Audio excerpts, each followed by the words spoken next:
We're coming to you live for the Built Forward Tough Studio. Boomer Esiason and Greg Giannotti. It's Boomer and Gio on the Fan. Simulcast across the country on CBS Sports Network and wherever you are in the free Odyssey app. Good Tuesday morning. You're going to hear a lot of turning the page on the football season, but do you ever turn the page on the football season these days? No, absolutely not, especially when there's so many questions around the two teams here in town, and the biggest question being the quarterback for the New York Jets, and names are out there, names we have talked about, and you got good versus evil, I think, at the top of this list.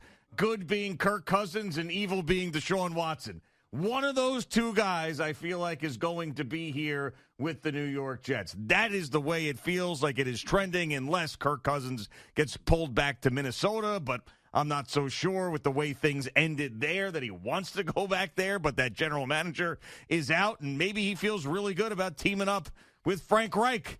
Very religious people come here to New York, save the Jets.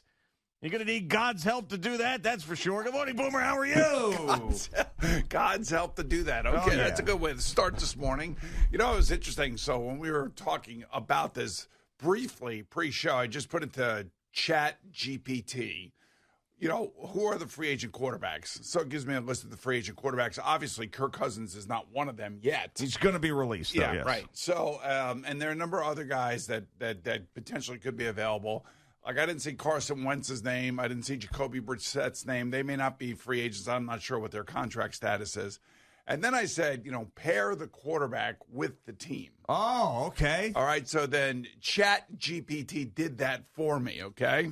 ChatGPT. Yeah, you're right. ChatGPT. So there are, and what ChatGPT did is they gave me tiers. Tiers. They gave me tiers. Tier 1, tier 2. So there's the green legit starter compete to start tier. What? The green legit starter compete to start tier.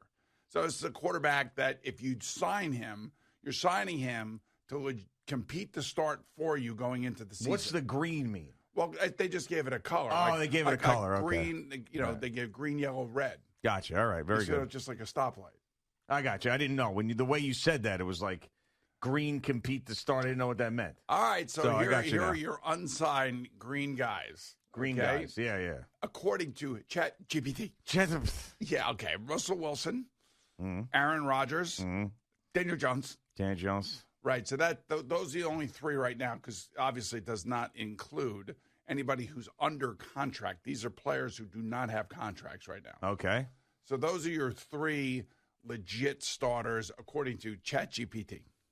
Now you have your yellow, your bridge starter, your high-end backup tier. You talking stopgap guy?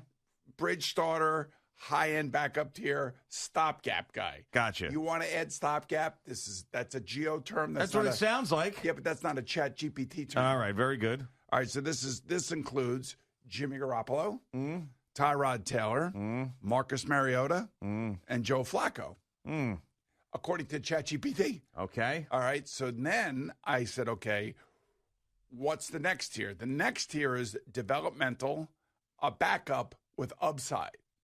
Okay. Backup with upside. All right. So some of the names here, might get some people excited. I don't know. I'm just giving you what ChatGPT gave me. Malik Willis, Trey Lance, Kenny Pickett. Yeah. I mean, Willis, everybody seems to love Malik Willis. Right, so now there's four different types of teams. There are contenders who most likely have their quarterback. There is no Tampa Bay Bucs scenario for a guy like Tom Brady to go to, right? So there's none of those teams. There's the rebuilding teams, which I would say is what the Jets are right now. There's the QB needy. There's the QB needy but cautious teams. Oh, and then there's the developmental swings. You just you swing on like a guy like Trey Lance, and maybe he figures it out, kind of like Sam Darnold ended up figuring it out. Shots on goal. Right, exactly. So then I said, match QBs to specific teams. I asked ChatGPT this. All right. Okay.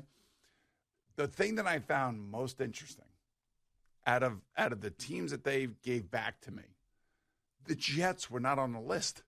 It's like ChatGPT forgot about the Jets. Wow. Well, that's stupid. They gave me the Raiders. Mm-hmm. They put Russell Wilson with the Raiders right now. Because obviously they're going to draft Fernando Mendoza. Yeah, and he's probably going to start, too. Most likely. Yeah. But I'm just saying right now, today. Yeah. All right. Then they gave me the Pittsburgh Steelers re-signing Aaron Rodgers. That makes sense. Probably going to happen, right? Yeah. They said that the New York Giants could go after Tyrod Taylor as a backup. Not as a starter, but as a backup. So they put... Well, they got Jameis there. They don't know what this is where ChatGPT doesn't know what the hell they're talking about. Hold on. So they don't know what they're talking about. Now, they said there are teams that are likely drafting a QB but would want a bridge. Okay? The Vikings, that could be Daniel Jones going back to the Vikings. All right. The New England Patriots saying that they would sign Marcus Mariota as a backup. Okay. I don't know why they said that. The Atlanta Falcons, they're going to sign Trey Lance. This is all according to ChatGPT, not me. This is not me. The Tennessee Titans, who have Cam Ward, it says that they might consider Malik Willis. Yeah, I mean, that's ridiculous. They're not going to bring him back to that place. That's where he was drafted, right? The Seahawks, they have a guy that in mind for the Seahawks. And then they have the veteran stabilizer fits.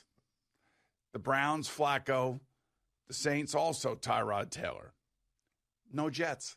Yeah, well. I mean, ChatGPT forgot about the Jets. Yeah, I really don't think that this AI platform is great for things like this yet. I really feel like they miss out on a lot of things. This is just another example of that. But do you think it's done on purpose? Or do you think that they're just not thinking about that? Or ChatGPT forgot about the Jets? So then I did go in and I said, what about the Jets? What about the Jets? The Jets are actually one of the trickiest and most interesting QB landing spots because they're stuck between win-now pressure and long-term uncertainty. So they're going to go to the massage pervert with papier-mâché Achilles tier, which is the red tier. So they say the best fit for the Jets after I finally got them involved with the Jets. Yeah? You know, I don't know where this is coming from on a AI space or wherever. Huh? You're not good. The best overall fit, according to ChatGPT, is? Yeah? You want to take a guess? No. Russell Wilson. Oh, I mean, well, that's not happening.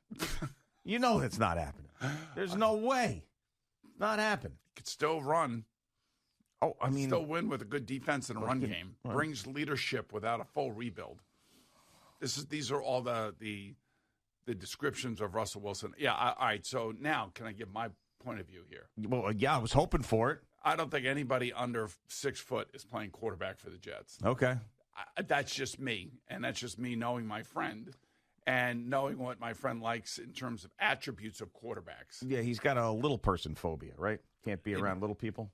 No, he doesn't have a phobia. It's a reality check in the NFL about what type of quarterback works and what type of quarterback can, stand in there and sustain the hits that are required.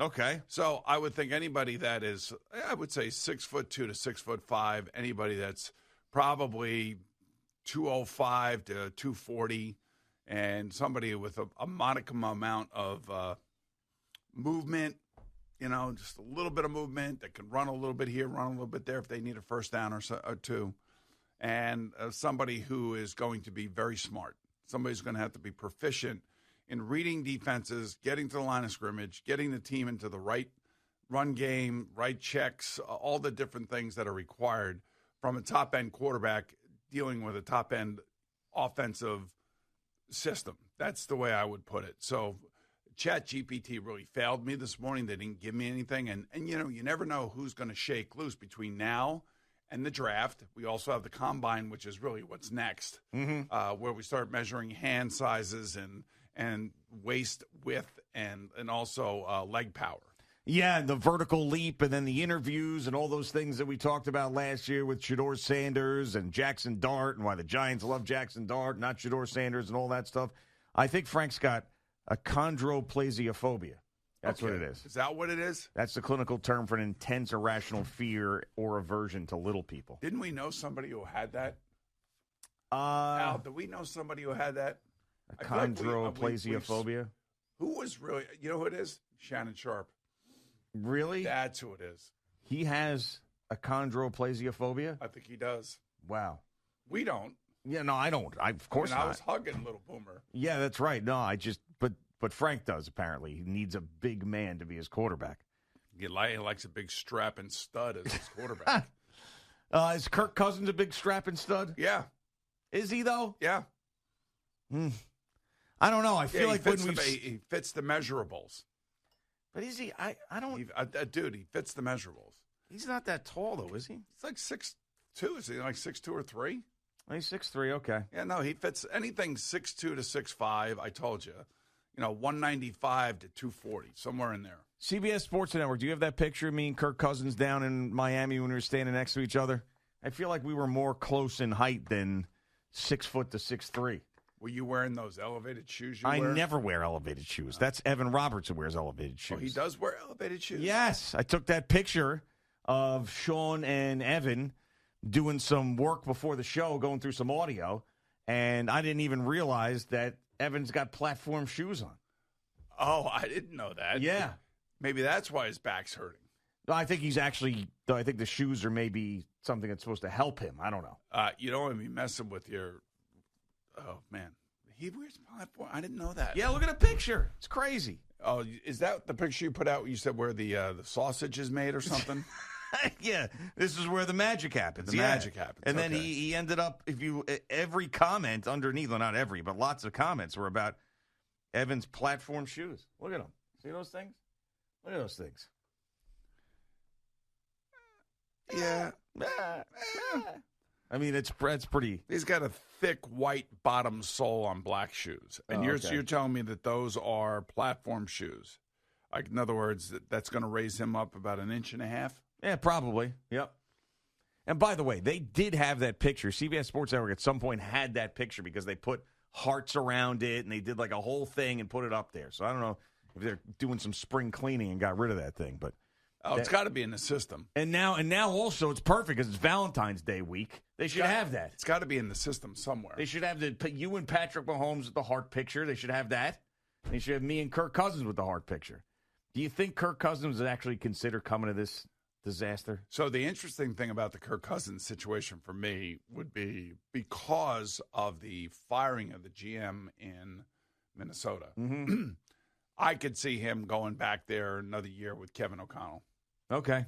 Now, depending on how they're viewing nine, I don't know. I don't think that they view 9 as a winner. And when you listen to the Minnesota Viking players that were out there at the Super Bowl, and Justin Jefferson, in particular, other players too. A lot of players were taking kind of subtle shots at what was going on, and the fact that they won 9 games with that situation at quarterback is a testament to the coaching and the players that are on that roster.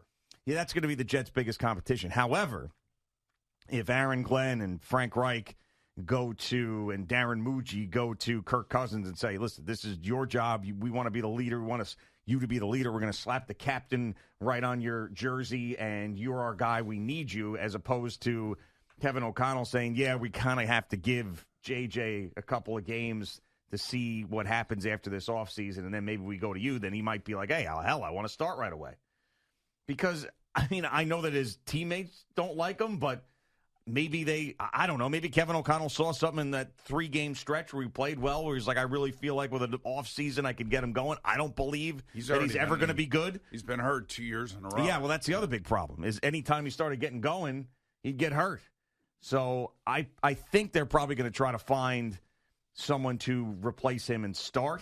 And that's why Kirk. There it is. There you go. Does that look like a 6'3" to 6 foot guy? Yes, definitely. He's sort of putting his head down a little bit, too. He's leaning it towards you. He's leaning in, yeah. It's like a little nuzzle situation. Look at you with your standing up straight.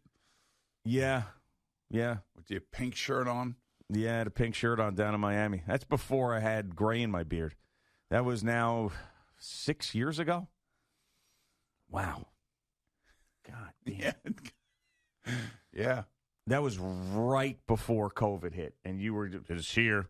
Maybe you were doing that thing. It's here. What was I doing? Oh, there's Kirk.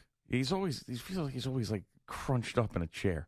When COVID wasn't officially in New York yet, this was like February, and you were like, listen, I don't care what anybody says. It's here. It's here. I was right, and you were right. And the reason I was right is because we had booming celebration that March. And I remember we moved Booming one weekend because I had to attend a wedding of a friend. Mm-hmm. And Sydney was in that wedding. Mm. And Sydney was pregnant at the time. Mm. And I remember that it was in Naples, Florida. Mm. And I'm doing the CMAC right now. Mm. It's so I flew back from Naples. And there was nobody in the airport. And then I came here to do work on Monday. And then I went to my office in the city. And I sat there with the people that ran Booming Celebration at that time. And I said, we're not going to have Booming Celebration this weekend. I'm just telling you. And then sure enough, it was either that Wednesday or Thursday, Governor Cuomo basically shut down the entire state. Yep. I remember. Like the second weekend of March. And then, and I was telling you in February, it's here. It's here. Yeah, and you didn't take me seriously. No, I did. But now you've What are you learned talking over the about? years to take me a little bit more seriously. What are you talking about? I took you I think seriously that was, down there. that was It's still the here time now. that you're still questioning me. And I still question you, more so than ever, I think. I think as the years have That's gone very on. disappointing, actually.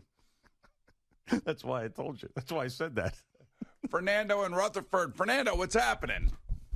Boomer, good morning, Gio. Good morning. Good morning. So I punched in. I'm going to follow you up, Booms, with the ChatGPT. I punched in. Give me a prayer for the New York Jets, and I like to refer to my God as Bubba. Bubba, watch over the Jets. Give them strength, protection, and unity on every play. Guide their hands, their hearts, and their hustle. Amen. And I'd like to throw out Drew Aller. I'm a New Yorker. Drew Aller. Let's see how he does in his combine, right? 6'5" quarterback. And if you give me 10 more seconds, I'm going to give you a little philosophical point because, Booms, you liked my little pep talk a couple weeks ago. All right, good. If we want to do – yes, thank you. If you want to do great things, big things in this world, we got to be able to follow instructions. A lot of us listen to reply, especially our young population. Let's listen to understand. You guys are great. Love talking to you guys. Have a beautiful day. Thank you, Fernando. Yeah. You know, I've always told Gio that you have to listen to understand. Mm. And you finally got your generator. Well, yes, of course, without a doubt. And by the way, it looks like we're going to have rain, much to your chagrin. It's just going to be mostly rain as it sits here right now. But that's what I'm feeling. Air is too warm. I pushed out that last It'll be a little storm to rain see. tonight. I think there's going to be a little rain tonight. I'm talking about this storm that will be forming Oh, look at you. Sunday into Monday, and would have dumped and may dump snow in a lot of places. But around here, I think we're going to get maybe a snow in the beginning and then a rain to wash it away. So when I hear you talk this way, you know what I think of? I think of how I've influenced you. Because you would have never, ever even discussed the weather other than being totally negative about it. Now you're predicting it. You're looking forward. We already went through this. I know, but I'm just telling you. But these are just being a seaman. I was all over weather. I know, but these are just more. Well, yeah, but now you're not a seaman anymore. Now you're a golfer. Well, I'm not on the weather too now. I'm on it. I also want to. I also have. Here's where your influence comes in, because when you're so serious about these things, I want to debunk them. So I want the opposite to happen of what you want to happen. So then I learn more about it so I can counter your doom-scrolling weather bullcrap. When you go, here it comes, bombogenesis. Here comes the bomb cyclone. You better be prepared. You're all going to die. Your pipes are going to freeze, and you're going to freeze to death. And then everybody's going to come running to me, and I'll say, I told you so. Yeah. And now you're frozen to death. Nothing I could do for you now. All right, well, I'm just trying to help, man. Nothing I could do for you now. Just trying to help. Just trying to be there for you as a big brother. It's here. It's here. Although I'm not much younger than your dad, right? Oh, what? How old's your dad? He's going to be turning 80 this month. Oh, okay. Yeah. Yeah, we have a big party coming up. Oh, nice. Yeah. Yep. Does he know about it? Yes. Oh, okay. He does know about it. I could not do that to him. He would not have. He might have turned around and walked away. So I wanted to make sure he was okay with it before we planned the whole thing.